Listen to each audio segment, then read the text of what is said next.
O que o apóstolo Paulo quis dizer quando na carta aos Coríntios se referiu ao terceiro céu? Na segunda carta aos Coríntios, capítulo 12, a partir do versículo 2, ele diz assim: Conheço um homem em Cristo que há 14 anos foi arrebatado até o terceiro céu. Se com o corpo ou sem o corpo, não sei, Deus o sabe. Sei que esse homem, se com o corpo ou sem o corpo, não sei, Deus o sabe, foi arrebatado ao paraíso e lá ouviu palavras inefáveis que homem nenhum é capaz de falar. Os comentadores desse trecho dizem que São Paulo está se referindo a ele mesmo, certo? Que se a gente for fazer uns cálculos de quando mais ou menos ele escreveu essa carta, que foi lá para o ano 50, 51, 14 anos antes foi o período de conversão dele, lá para o ano 33 a 36 aproximadamente. Foi quando ele caiu do cavalo, aquele que está no capítulo 9 de Atos dos Apóstolos. Certo? Que seja, né? Ele está falando dele de uma forma modesta. Né? Conheço um homem, né? Ele se gloria disso. Mas o que é esse terceiro céu? E o interessante é que ele primeiro diz, né? Terceiro oura nós, para se referir exatamente ao terceiro céu material, esfera celeste, e depois fala, né? Se esse homem foi arrebatado ao paraíso, né? Com o corpo ou sem o corpo, não sei, Deus o sabe, porque ele realmente não sabe explicar o que foi que aconteceu com ele. Que tipo de êxtase ele teve, né? Porque foi realmente uma experiência mística. Ele está falando de uma experiência mística, de um êxtase que ele teve, certo? Ele foi arrebatado, foi com o corpo, ele foi realmente, né, para essa dimensão, não sei, Deus o sabe. Foi só o espírito, no sentido de que ele entrou numa espécie de transe, foi um êxtase místico apenas, né, num transe onde o seu corpo não foi, né? Ele não sabe explicar. Também ele não quer entrar nessa questão, não quer resolver esse problema. Mas ele coloca um problema para a gente resolver, que é o tal do terceiro céu. Para a gente compreender essa passagem, sem ficar especulando, não é, possíveis significados, a gente primeiro precisa entender como que São Paulo pensava o mundo, como que ele entendia a realidade. Se a gente olha para o que outros escritores, mais ou menos ali daquela época, escreviam, pensavam, a gente vai regredir, não é regredir, a gente vai pairar num sistema cosmológico, cosmográfico, vamos dizer assim, que é no esquema do cosmos, geocêntrico.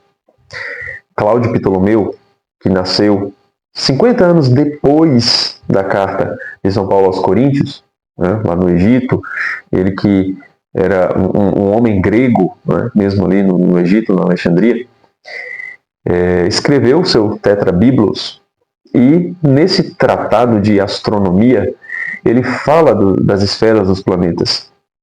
Aristóteles, que viveu muito antes de São Paulo, já falava de esferas planetárias, já falava de um esquema celeste onde os céus eram divididos nas esferas tal onde se encontravam os planetas, vistos a olho nu da Terra, certo?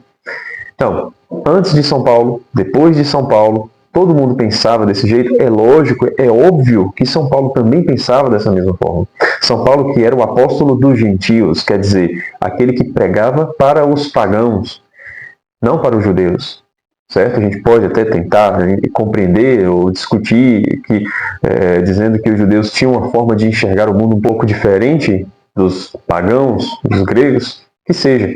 Mas a quem São Paulo estava escrevendo? Aos coríntios, o povo de Corinto. E o povo de Corinto era um povo que veio de uma cultura grega, da cultura greco-romana. Né? Não só eles, mas a maior parte do público a quem São Paulo escrevia eram pagãos vindos da cultura grega, de uma cultura greco-romana, que enxergavam o mundo de forma geocêntrica e não só com a Terra no centro. A questão aqui não é ser a Terra o centro. A questão aqui é principalmente como que o homem olhava para o céu, como é que ele entendia o céu quando ele olhava para cima. Viam que no céu haviam corpos que se movimentam. Haviam corpos que não se movimentam, as estrelas, certo? E os que se movimentam eram chamados de planetas, que a palavra planeta significa errante, aquele que está peregrinando, aquele que está caminhando, certo?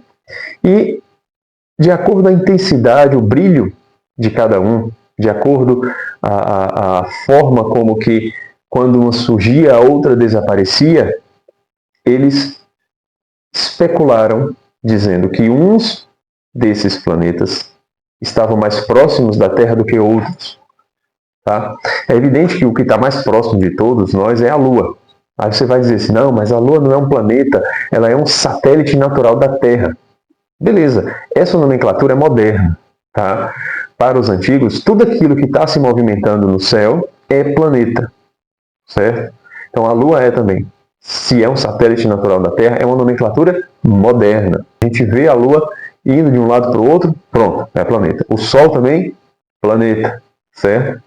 Então, assim, as outras estrelas que se movimentam, que são Mercúrio, Vênus, Marte, Júpiter e Saturno, que a gente consegue enxergar a olho nu, planetas, certo?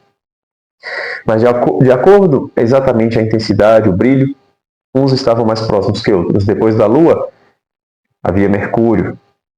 Depois de Mercúrio, Vênus. Depois de Vênus, o Sol. Depois do Sol, Marte. Depois Júpiter, por fim Saturno. Era assim que o homem enxergava o mundo, porque ele olhava para o céu e ele via exatamente isso. Não era uma espécie de invenção, de uma mitologia que ele criava. A mitologia veio posterior, veio depois dessa percepção, certo? Ele olhava para o céu, enxergava o mundo dessa forma, e aí vinha uma mitologia para explicar o mundo essa forma de mundo. Logo, cada uma dessas camadas onde era o ciclo onde esses planetas passavam, certo? Onde não havia choque, não havia congestionamento no trânsito do céu. Cada um desses planetas está girando numa camada do céu, ou seja, em um céu separado. Para os antigos, existe o céu da Lua, certo? Quando os antigos falam do mundo sublunar, está falando exatamente do nosso mundo, que abaixo do céu da Lua é o nosso mundo, certo? É o mundo onde nós habitamos, onde o ser humano habita. Então, acima do céu da Lua tem o céu de Mercúrio, é o segundo céu. Acima do céu de Mercúrio vê o céu de Vênus, aquela famosa estrela d'alva que a gente vê ao entardecer, é o planeta Vênus, certo? Não é uma estrela qualquer, é um planeta. Uma dica para quem não está familiarizado com essas coisas, quando a gente olha para o céu, quando você olhar para o céu e você vê uma estrela que não pisca, que não cintila, aquilo não é uma estrela qualquer, é um planeta, certo? Todas as estrelas normais, elas cintilam, elas ficam com aquele brilho piscando. Quando não pisca, quando o seu brilho é parado, fixo, é um planeta. Se você ficar observando todos os dias, naquele mesmo horário, você vai perceber que aquela estrela não está no mesmo lugar. Ela está se movimentando, certo? A estrela d'alva é o planeta Vênus, é o terceiro planeta visto daqui para lá. Logo, é o terceiro céu. Quando São Paulo ele diz que foi arrebatado até o terceiro céu, ele está querendo dizer que ele foi levado por Deus a um êxtase na esfera de Vênus. Por isso que ele diz, com o corpo ou sem o corpo, não sei, Deus o sabe. Ele foi levado de fato com o seu corpo para até a esfera, aquela dimensão específica, aquele espaço específico onde se encontra o ciclo do planeta Vênus, ele não sabe dizer.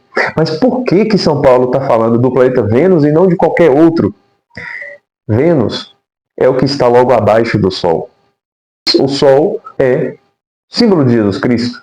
Zacarias diz no seu cântico, no Evangelho de São Lucas, que Cristo é o sol nascente que veio nos visitar. Né? Cristo diz, eu sou a luz do mundo. Então o sol é símbolo de Jesus Cristo.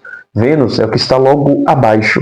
Quer dizer, São Paulo ele não chegou a contemplar a face beatífica de Deus. É óbvio que não. Certo? Mas não é só isso. No simbolismo astrológico de antes de São Paulo e de depois de São Paulo, no período em que os homens enxergavam o mundo de forma simbólica, não especificamente astrológica. Quando a gente fala de simbolismo astrológico, né, essa palavra ela já cria um certo preconceito nas almas mais piedosas, mas não é de prática astrológica que a gente está falando aqui. A gente está falando de enxergar o mundo como símbolo. Tá? Quando os antigos olhavam para a estrela d'alva, aquela estrela d'alva, ela transmite. Não acredite no que eu estou falando, faça a experiência. Né? Tente encontrar a estrela d'alva no céu e olhe para ela por alguns segundos ou por alguns minutos. Perceba que o brilho daquela estrela, ela transmite uma suavidade, uma tranquilidade. Ela atrai o nosso olhar. Ela quer que a gente fique olhando para ela. Certo? Quando os antigos deram o nome de Vênus, se referindo à deusa pagã Vênus, correspondente a Afrodite, na mitologia grega, está falando que o brilho daquele planeta transmite amor, atrai para si com sua beleza, tal como a deusa Vênus, Afrodite, para os grecos-romanos. Certo? O que isso tem a ver com São Paulo? São Paulo estava num êxtase místico. O êxtase é um prazer imenso. Ele causa um prazer imenso. São Paulo está dizendo que o seu êxtase não foi um êxtase qualquer, foi o êxtase mais prazeroso possível, porque ele estava na esfera do amor. Ele estava no céu do amor, da beleza, do prazer, da satisfação, do gozo, certo? Esse é o sentido da referência que São Paulo está fazendo. Esse é o sentido do enigma que São Paulo coloca para nós homens modernos, porque para a época de São Paulo isso não era enigma nenhum. O único enigma que estava ali no texto, quando as pessoas receberam essa carta, era, mas espera aí, São Paulo está falando de quem? Porque o terceiro céu já era familiar para os coríntios. Eles entenderam que São Paulo estava dizendo que alguém teve um êxtase prazerosíssimo, um êxtase que o levou para muito próximo de Deus, mas não tão próximo ao ponto de estar no mesmo céu que Deus, ao ponto de estar na face beatífica de Deus, porque isso era impossível para os seres humanos. É em Jesus Cristo que isso vai acontecer, certo? Mas ele ainda diz também, né, que agora nós vemos como um espelho, depois veremos face a face, né, na primeira carta, né? Está claro, está evidente que ainda não estamos diante de Deus. Não estamos no céu do sol. Tá? Mas ele foi levado para bem perto. Esse é o enigma. E a gente pode enxergar isso com muita facilidade no texto, porque de fato era essa a mentalidade do mundo inteiro até, até o século XIV. Porque Santo Tomás de Aquino, no século XIII, muito provavelmente enxergava o mundo dessa forma também. Só depois, com Copérnico, com Galileu, com as especulações que começaram a mudar a forma como o homem enxerga o universo, que as coisas ficaram do jeito que estão hoje. Mas se a gente olhar para trás, muito antes, né, de Copérnico e de Galileu, todos aqueles que paravam 5 minutos para prestar atenção no céu ou para escrever algo do tipo, enxergavam o mundo dessa mesma forma. São Paulo não está fora desse time. Por isso, era este o sentido do texto que São Paulo escreveu para os coríntios, e este é o sentido do texto que São Paulo escreve para nós. Independente se a gente enxerga o mundo dessa forma ou não, a gente precisa pensar um pouco como os antigos para entender este versículo de São Paulo e muitas outras passagens das Sagradas Escrituras. Tá certo? Fiquemos atentos a isso. Bem, era isso que eu queria trazer nesse vídeo. Espero que você tenha gostado do conteúdo. E se gostou, não deixe de curtir esse vídeo, de se inscrever no canal se você ainda não é inscrito, tá? E de compartilhar também para os seus amigos, para que esse conteúdo chegue até outras pessoas. Tá certo? Então é isso. Um abraço e até o próximo vídeo.